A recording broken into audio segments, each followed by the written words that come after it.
is the charter annual update. Dr. McEntire, are you doing this item?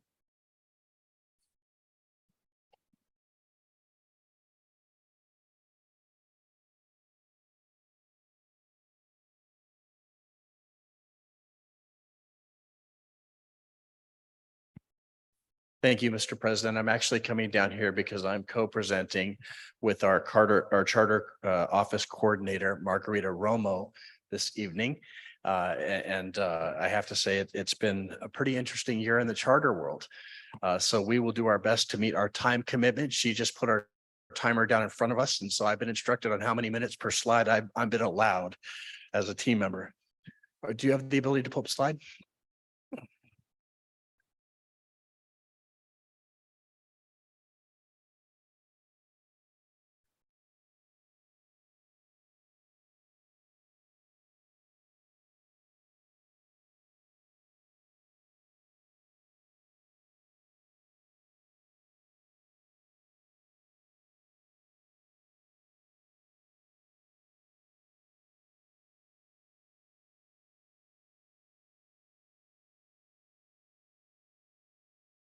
Wonderful. Thank you. If we can go ahead and go to slide 2, please. So tonight, as we look at our annual review of the charters that we have oversight responsibility for, we're going to talk about very briefly about the history, charter school history and laws. We're going to review the charter schools approved by the district presently. We're going to look at the role of the district charter office. We're going to talk briefly about AB 1505, which has been really relevant to our most recent work with charters. We're going to talk about the conditions for potential revocation, because I know that's come up publicly more than once this year. And we're going to talk about the overview of the annual charter school reports and site visits. This year, we did not have any renewals, but we will in the future, and we'll talk about that as well. Next slide, please. Okay, so for those of you who haven't spent a career studying charters, I had the good fortune of spending an entire semester in ed school learning about charters. And what I learned is charters actually started in Canada in the 1970s, but they really gained a level of popularity in California in the early 90s. In fact, it was Senator Gary Hart who chartered the original law in 1992. Allowing charters in the state of California. And interestingly enough, that law capped the number of charters at 100 statewide with no more than 10 in any one district. In 1998, the legislature raised limited to the number of charters 250 plus 100 more each year thereafter. The goal was really to create centers of innovation in instruction. That is really what the goal in the creation of charters in California and in the US was meant to do. Subsequent to that, AB 1505 was crafted to address some of the changes that occurred in the original legislation. If we could go to the next slide, please. When we look at some of the most recent changes that were in the governor's trailer bill signed by the governor in July of 2021, some of the changes included the fact that due to COVID, there was an automatic extension to the terms of all existing charters by 2 years. So every operating charter got a 2-year extension to their charter automatically. We had no control over that. One of the other changes was the fact that the state said we have to use the most recent 2 years state data when considering whether or not we renew a charter moving forward. Additionally, there's trailer bill language that also extends the current moratorium on non-classroom based charters as a result of COVID for an additional 3 years to January 1st, 2025. Next slide, please. Okay. So on this chart, what you see is the list of the 8 charters that West Contra Costa currently has to provide oversight for. And when we talk about oversight, we essentially do all the same tasks that the County Office of Education does for us. We have to do all those same tasks for each one of these charter agencies. And so while we feel like we're being raked over the coals when the county's asking for 9,000 pages of data, unfortunately, we have to do the same thing for each one of these charters. And that's in fact what Ms. Romo's office and team does. Next slide, please. So one of the things that you'll notice both on the last slide and on this slide is the fact that law moving every charter's extension date out 2 years means that we have 2 charters coming up for renewal within the next 12 months. And so here you can see on the chart, the charters that have the most, the renewals that are coming up most current for us. So we'll be expecting to have further conversations in the spring about Leadership Public Schools and A Method Richmond Charter Academy. So just something to keep in the back of your mind. We'll be talking about renewal for those 2 charters. Next slide, please. Now, when it comes to oversight of charters, we don't just make it up as we go along. In fact, there are some really great tools and resources out there. And we use the financial crisis management and assistance teams. They provide guidance on doing oversight and review of charter school operations. And we use this third-party objective criteria because we want to make sure that when we're talking to one charter to the next each day, that we can demonstrate that we're treating them objectively using the same criteria. And so this is why we've adopted the FCMAT's guidelines for approval. And so some of the things that we're looking at when we do this is the starting place is actually the MOU between the district and the charter school. Now, one of the things we found is that we don't have current MOUs with several of the charter schools. And so the big press for the second half of this year in advance of the start of next school year is to make sure all 8 of the charters have an existing MOU in place. And in fact, a lot of the language that's in the new MOU is also what's in the agenda item later tonight, where we talk about the criteria that was essential to the board that we be focusing on, not only internally as a district, but as we review our charters, because we got to make it student-centered around achievement and student treatment, right? Next, we also want to make sure that we follow that the practices we use are consistent and objective. And so we're of course following government generally accepted accounting principles when we look at financials, and we're providing proactive oversight for pupil performance. So not only are we looking at those state factors, we're looking at the local data that aligns or does not align with many of the state factors that the state is using to evaluate us. Next slide, please. So when we look at the oversight criteria, there's a term supervisory oversight used in the Ed Code. When we look at the district or the school's performance or our performance and duties of oversight of the charter schools. And so one of the criteria is that we have to have at least one staff member who does this. Business coordinator, Margarita Romo, is standing next to me. This is her full-time job. She does a great many number of other things, but this is her lead function. Additionally, we have to visit each charter school at least once a year. We have to ensure that each charter complies with all the reports required of the charter by law, including annual update to their board of directors, their financial reports, their Brown Act laws, all those things we have to look at. We also have to provide timely notifications anytime the charter is up for renewal. If it's granted, denied, or if the charter is revoked, we have to provide timely communications. And one of the things that we've been very vigorous about this year is if we've not received information or we found a charter to be non-compliant, we immediately get those notices of concern out, which is the first step that we would go down to escalating a situation if we don't get the proper replies. For the most part, we have. And so those notices of concern have been very productive. Next slide, please. Okay. So when we look at AB 1505 and charter policy, AB 1505 really changed some of the criteria we use when we're reviewing charters. It provides a very similar, or requires that we use a very similar review process that the state uses when looking at us. So we're looking at similar dashboard type items that we talk about. So student achievement, suspension data, math and ELA scores, and so forth. And so we have to use that 3-tiered system to evaluate performance on the statewide dashboard. The California Department of Ed fortunately publishes this, and the state law actually lays out how long renewals will be based on their performance.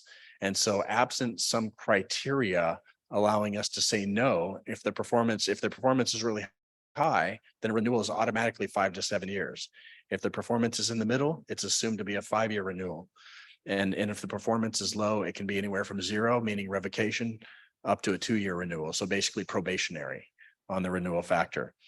Now, there are some reasons laid out in code for denial, and we've had some public conversations about this. The first one is community interest. Basically, if the charter is demonstrably unlikely to serve the interests of the entire community in which the school is located, or the fiscal impact on the school district. So if they're taking students so fast that it's going to put us into insolvency, which some small districts have experienced, we can consider that when we're considering renewals. Next slide, please. Now, the charter office team coordinates the overview of each one of these charters. So we're looking at, for example, the business services team looks at all the financial reports, every interim, the adopted budget, unaudited actuals. Special ed looks at they assess the program delivery and really look at the program's effectiveness, because charter schools cannot turn away special ed students. We lean heavily on the ed services team to look at early literacy and reclassifications for English language learners, for example. Human resources examines teacher credentials, and they look at staff retention data, which we get from the state. Ed services is also looking at A to G completion rates, academic programs, core instructional programs, and even instructional materials, while student services is looking at discipline, school climate, and enrollment practices. Finally, our facilities team is looking at the Prop 39 utilization and how the school site facilities compare to the FIT inspection tool, which is the same inspection tool we use for our facilities. Next slide, please. Okay, I've gone long, so I now owe Margarita a drink after work. So one of the things we have to do when we look at the renewal factors, we have to look at board policy, and this board policy is actually being updated tonight, BP 0420.42. We have to look at the operational and governance performance. This means we actually have to look at each one of their board meeting agendas to say, are they following the Brown Act? Are they attaching the contracts like they're supposed to, and so forth. We have to look at a track record of successful academic performance. We have to try to assess things like equity and access for families and pupils. And we're going to talk about some of the findings that we have in many of these areas: fiscal condition, soundness of educational programs, and you can see the list here. Next slide, please. Now, along with renewal factors, there are also denial factors in ed code. And so if we determine that a charter school is demonstrably unlikely to be successful in implementing the program they lay out in their charter documents, that would be a reason to revoke the charter or to deny the charter. We look at significant financial and governance factors. We also look to see if the charter school is serving the students who wish to attend. So a charter can't turn away special ed students. They can't turn away students of a certain ethnic demographic to favor others. And so these are some of the things we're looking at. Next slide, please. Additionally, we're looking at some of the other factors around the prior non-renewal or determination of the district. If we're looking at violations, we have to provide a 30-day notice to cure, and we have to provide the charter the opportunity to actually correct any denial factors before we move forward with violations that are sufficiently severe or pervasive as to render corrective action plan unviable. So failure to act or so damning that we have to take action to revoke would be as the law is laid out in ed code. Next slide, please. And so with that, Ms. Romo is now going to talk to us about the actual observations she made now that we've laid the groundwork. She's going to talk about her actual observations in meeting with and reviewing each of these 8 charters this year.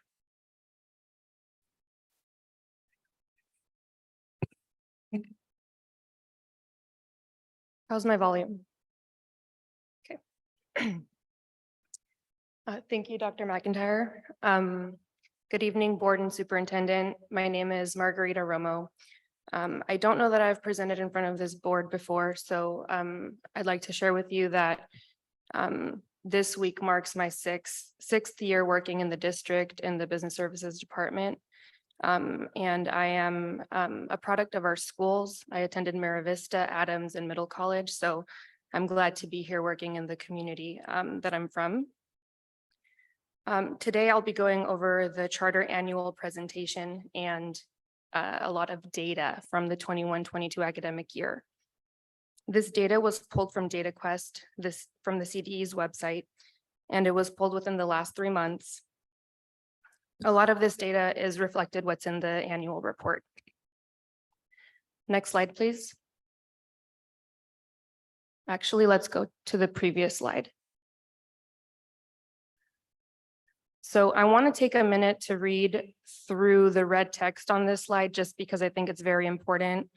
This report focuses on school performance data and enrollment from the 21-22 year. There may be outstanding issues not covered in the general review, and this report does not make recommendations on renewals or possible specific concerns. The board will be updated if any significant developments or information arise with a specific charter school. As Dr. McEntire mentioned earlier in the presentation, we have had some issues with some schools over the year, and we've issued notices of concern to those schools. I want to take a moment to thank the charter schools for working with us. They've been responsive and proactive in resolving the issues that were noted. Next slide, please. The first slide that I want to look at is subgroups. So on the left, we see various subgroups. And on the top header, we can see our 8 charter schools, as well as data from our district and the state. I want to bring your attention to the English learners. We can see that Voices has the highest percentage of English learners, whereas Aspire CCPA has the lowest amount. This is worth noting because English learner status can impact student achievement and learning. Skipping down a bit, we see students with disabilities. The highest percentage was found at Aspire CCPA, and the lowest was found at A Method BJE at 7.2%. Next slide, please.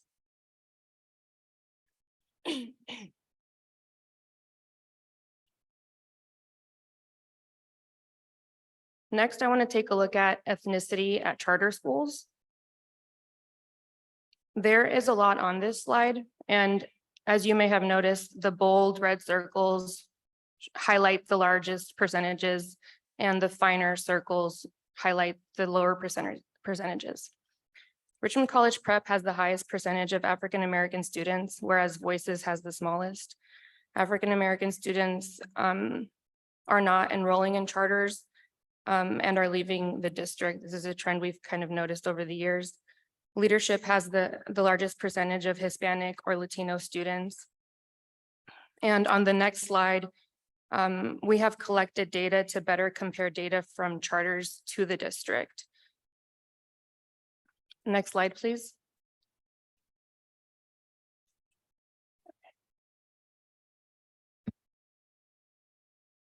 Okay, so on this slide, we have ethnicities served in charter and non-charter schools in 21-22. And we can see that under the total enrollment column on the bottom right, we have total enrollment of 30,071.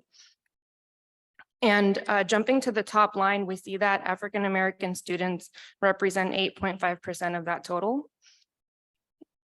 within charter schools. And at our district, that percentage is 13.3%. So what we can see is that at our district, we're enrolling African-American students at a rate of 5 percentage points greater than charter schools. In addition, I want to bring your attention down to the Hispanic or Latino line. Here we see kind of the opposite happening, where student enrollment at charter schools, student enrollment of Hispanic students is much greater at charter schools compared to our district. So we can use this data to see if charters are matching our district demographics. A 5-year analysis shows that charters initially enrolled more African-American students, but this has fallen over the years. Next slide. Next, I'd like to look at dashboard local indicators. You will notice that the 2 Aspire schools have an asterisk, as well as our district. There's an asterisk next to access to a broad course of study. These asterisks are due to a technical glitch. Both Aspire and the district met the criteria, but the data was submitted late, which is why this is showing as not met.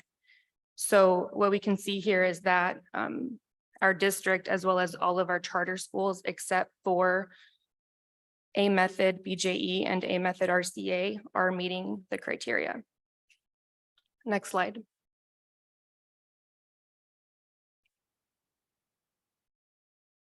There is a lot on this dashboard covering all students.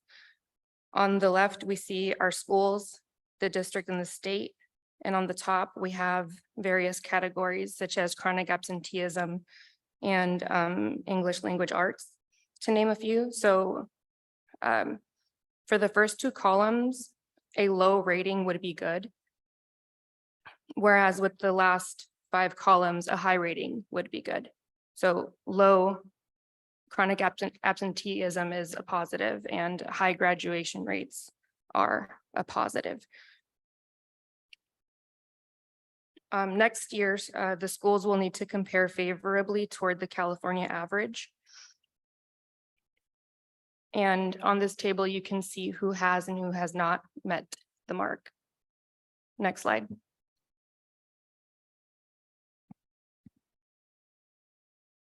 We're going to take a few minutes to look at the dashboard English language arts. This is the first slide because all of the schools couldn't fit on one slide. So we have here our schools on the left, ratings on the top. So this tells us that, for example, Aspire Richmond Technology Academy had students with disabilities rate very low in English language arts. And Aspire CCPA had African-American students, English learners, students with disabilities rate very low in English language arts. And there were no students in the medium, high, or very high categories, except for leadership that had Hispanic students performing medium in English language arts. And on the right, where you see no student groups, that means that there were too few students to report, and the CDE won't report the numbers to protect student privacy. Next slide, please. This is the second slide, and the rest of our schools are shown here. Next, we're going to skip to math. Next slide, please. So this is the math dashboard. And you can go about reading it the same way as the previous one. For example, Aspire Richmond Technology had students with disabilities perform very low in math. Next slide, please. This is a continuation of the previous slide. Next slide, please. Here we see schools without accessible data for top district ethnicities. On the left, we have our schools, and on the right, we have groups with no visible data. So one thing this might say is that the students, the groups listed on the right may not be served as vigorously as others. And if you're curious to know more about subgroups, you can refer to the previous slides 21 to 24. Next slide, please. For this final slide, we're going to look at English Learner Performance Indicators, or ELPIs. On the top, we have our charter schools, and on the left, we have English learners who progressed at least one ELPI level and other categories below. So for example, we see that Aspire College Prep had English learners who progressed at least one ELPI level at a rate of 75.5%. Next slide, please. This concludes our presentation. And at this point, I will turn it over to the board for questions. And I will run and get a notebook so I can write down any questions you may have. I'll be right back. Thank you so much, Ms. Romo and Dr. McEntire. Ms. Romo, you're welcome to present more often to our board at any time. Do we have any public comment on this item?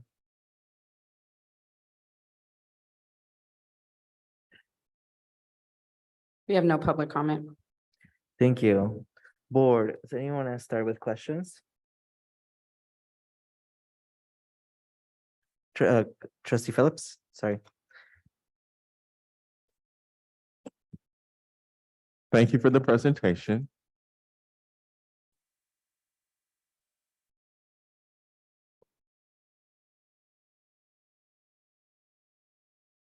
You made a comment during the presentation, and what you said was that African-American students are not enrolling in charters.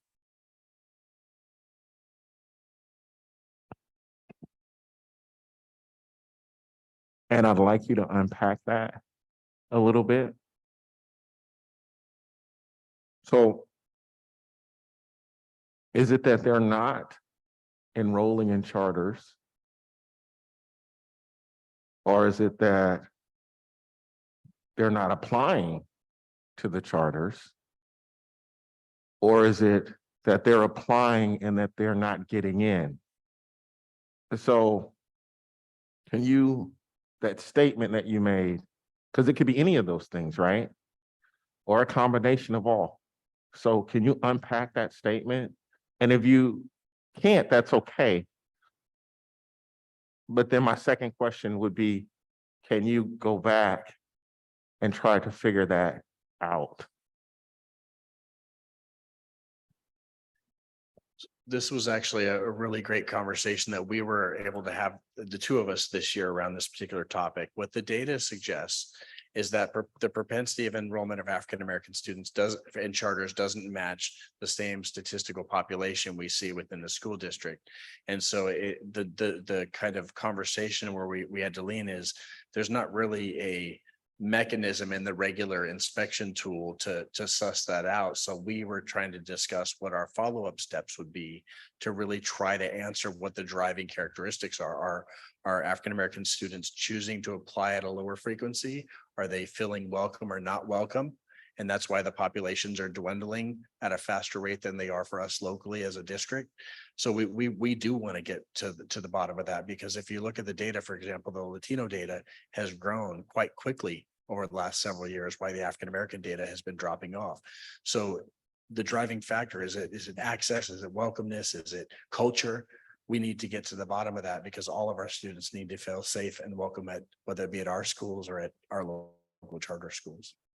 So we will have to come back with more information for you to really suss that out. That would be fantastic. I'd really appreciate that. And I did enjoy the presentation. I'll make some comments later. Thank you. Thank you, Trustee Phillips. Trustee Reckler? Thank you. Thank you for the presentation. As a follow-up to your question, I'd also like to know if there's enrollment and then not completing, either by transferring out to somewhere else or transferring back to one of a WCCUSD schools. So if you have any data on that, and that we should know, they were here, they came, and they came from there, then that we should, that piece we should be able to get. Okay, then I wanted to ask, how does someone who exhausts the charter school complaint process find us?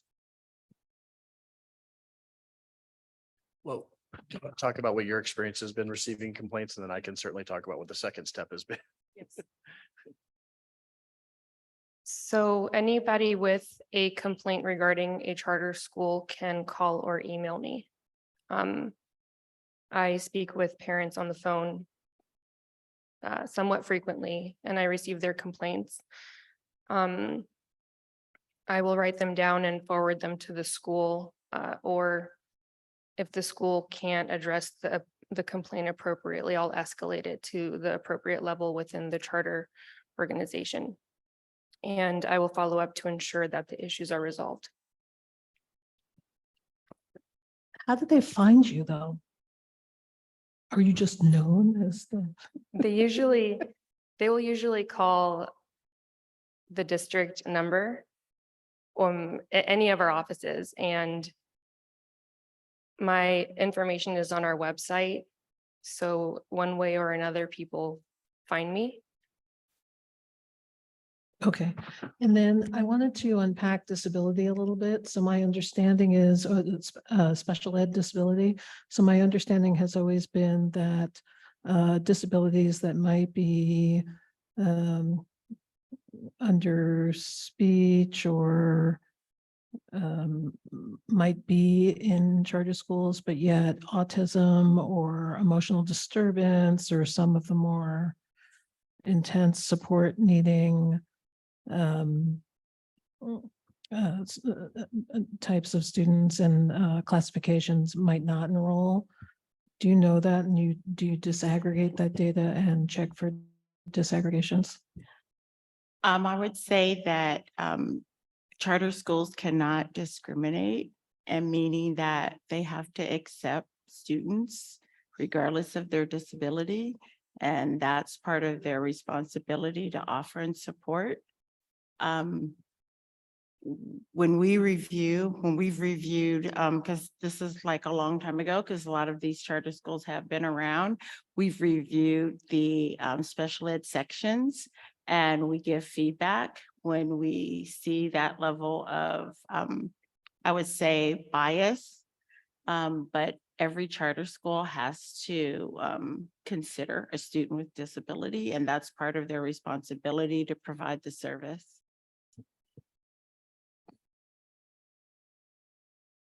Am I done or do I have another? Oh, I only have two. I only asked two? You have one more. Oh, okay. Then I was wondering if we could get page 19 back up. It was the big not met page with all the red not met boxes. And if I could just understand that again.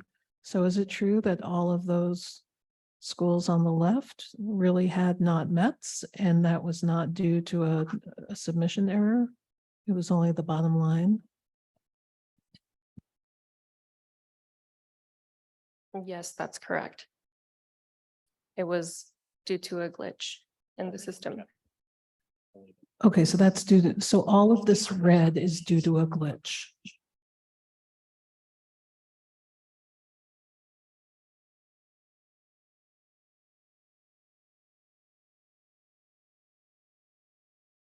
So we'll confirm, but as I understood it, the asterisk pertained to the broad course of study indicator. So the other ones like climate survey, parent family engagement, we'll verify this, but my understanding is that is not part of the glitch, though they're just not met. Have you sent out a notice of concern on all of those not mets? I'm sorry, could you repeat your question, please? Have you sent out notices of concern or taken any action on those not mets?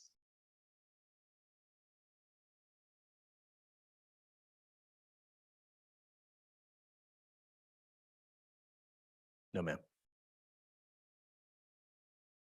Okay, thank you. Thank you. Clerk Smith Folds. Thank you to board members. You asked some of the questions that I had, but a question that I do have is, what equity lens do we use as an oversight body when we're looking at the charter schools?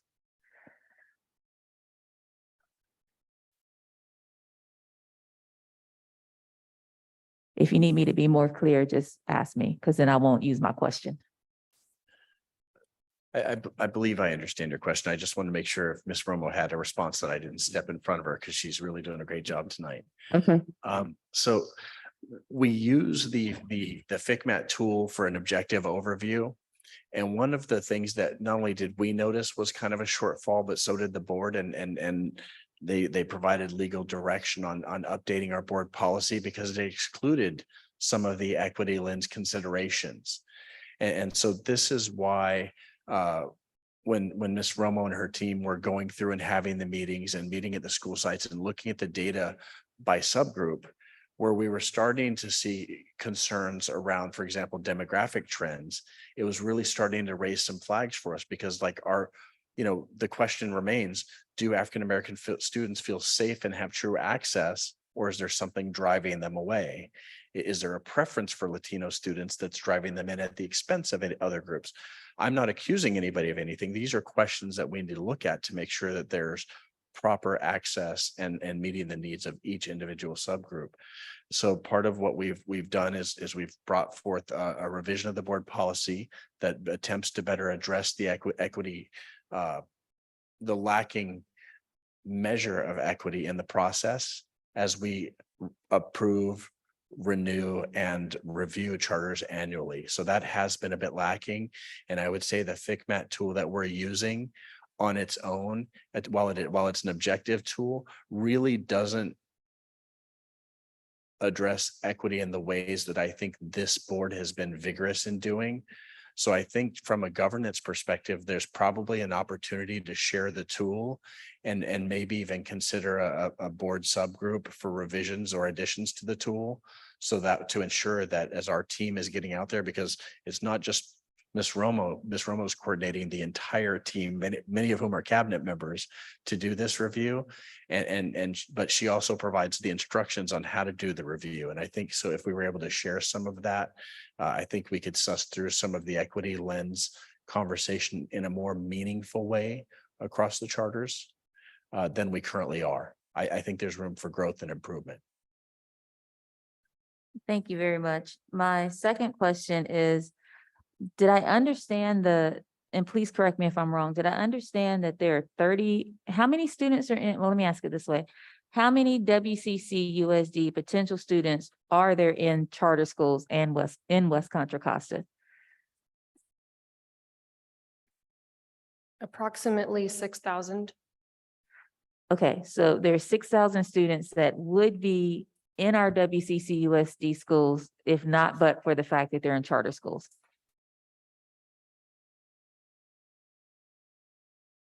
To be clear, there's a little over 6,000 charter school students within our boundaries, but not all of them live within our boundaries. We would have to come back to you with what percentage is in boundary versus out of boundary, because we have students who come to the charters on Allen bills, just like we do here in the district, because their parents work locally, for example. Thank you. And my third question, could you go over what the hierarchy for complaints would be? I know we talked about who do they reach out to, and that's your office, but what's the hierarchy of complaints? In the district, you have something that goes wrong, you go to the teacher. If the teacher didn't help you, then you go to the admin, maybe the principal, maybe the ED, then you go to the superintendent, then you go to the board. What's the hierarchy in charter schools, or is it varied from charter school to charter school?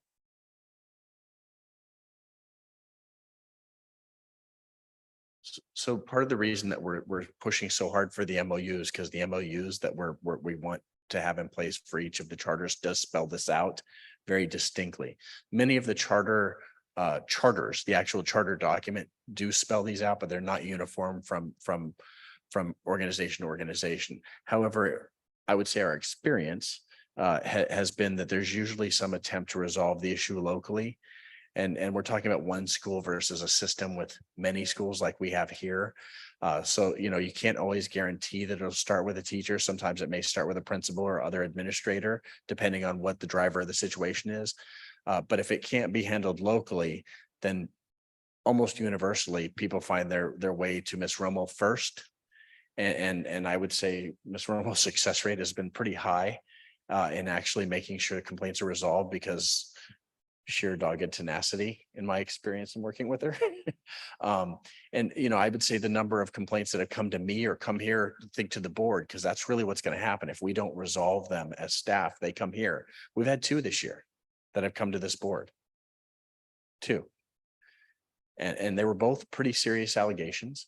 And we have conferred with both of those families and given them a pathway forward, not only for the education of their student, but to address their issue, because both of them probably needed legal help. And so we helped make sure they understood what all of their options were for the benefit of their student, because at the end of the day, whether they're a student at West Contra Costa or a student we're providing oversight for, they're our kids, and we got to look out for them. President Gonzalez-Hoy, I just have comments. I'm complete. Thank you, Clerk Smith-Foltz. I only have one question. 2 years ago, the charter committee passed, and then the board passed a oversight process, right, and handbook. Are we following that to fidelity currently?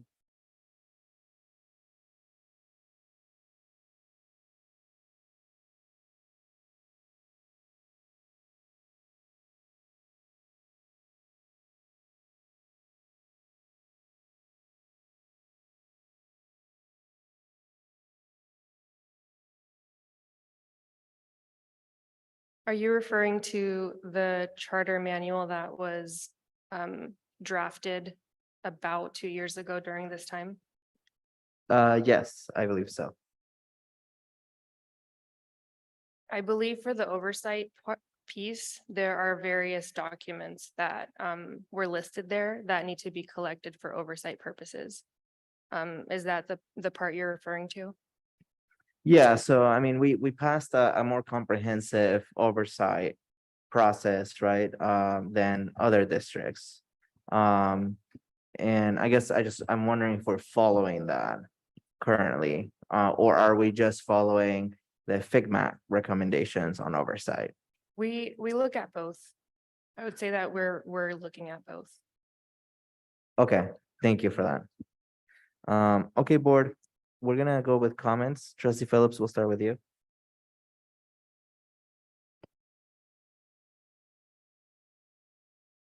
So President Gonzalez Way, I want to say thank you for the question that you just asked. Because I think that it's extremely important that when the board, regardless of what the final count of a vote is, but when the board actually passes a policy, that policy needs to be followed. I also believe that if there is another guidance that is in conflict with something that we pass, as long as it is not a law, the tie doesn't go to the runner, the tie goes to the board. And so anything that is not the law should be secondary to anything that we pass. I want to remind the board, staff, and the public that the 6,000 some odd students in charters, if those charters did not exist, we would not necessarily capture those 6,000. It's a very easy assumption to make, but when you start thinking about things like, do they even live in the district? Are there other charter options or private options that the parents might take? You begin to know that that number that we would capture, because we would capture some of them, but it's something less than 6,000. The other thing that I want to point out about the presentation that I did like is there's a lot of conversation in the district comparing charters to district schools. And I really liked how the columns lined up and showed how the district fared. I think that's something that against charters or vice versa. And I think that's something that we need to put out there, because I think that demystifies and takes away a lot of the debate around that. But that very last slide about ELs did not include the district comparison. So I think be consistent. That's it, 2 minutes. Sorry, thank you, Trustee Phillips. I was thinking while you were saying so much that I forgot to call the next person. Trustee Reckler, do you have comments? I do have a couple of things. So thank you very much for the presentation. First, I don't know how they find Miss Romo, but I hope that that is in Spanish as well. So whatever is out there, it needs to be in Spanish. The second is that I do think that your data should include disaggregation on special ed classifications, because I think it may be very telling and confirm a thought that I have in that, you know, that there is a difference in the type of special ed student that enrolls in charter schools versus what comes to us. And then I think that page 19 should be clarified. If the data wasn't uploaded, then I think that should be tossed. But if in fact they have not submitted and there isn't a good explanation as to why that hasn't been submitted, I think that oversight, the wheels of oversight need to kick in. And then finally, every year around this time, I haven't sent it yet, but I'm going to send it within the next couple of days. I send Dr. Hurst a little file, a little picture from a slideshow, and it says at the conclusion of the year, immediately preceding the final year of the charter school term, the charter school authorizer may request and the CDE shall provide the following aggregate data reflecting pupil enrollment patterns at the charter school.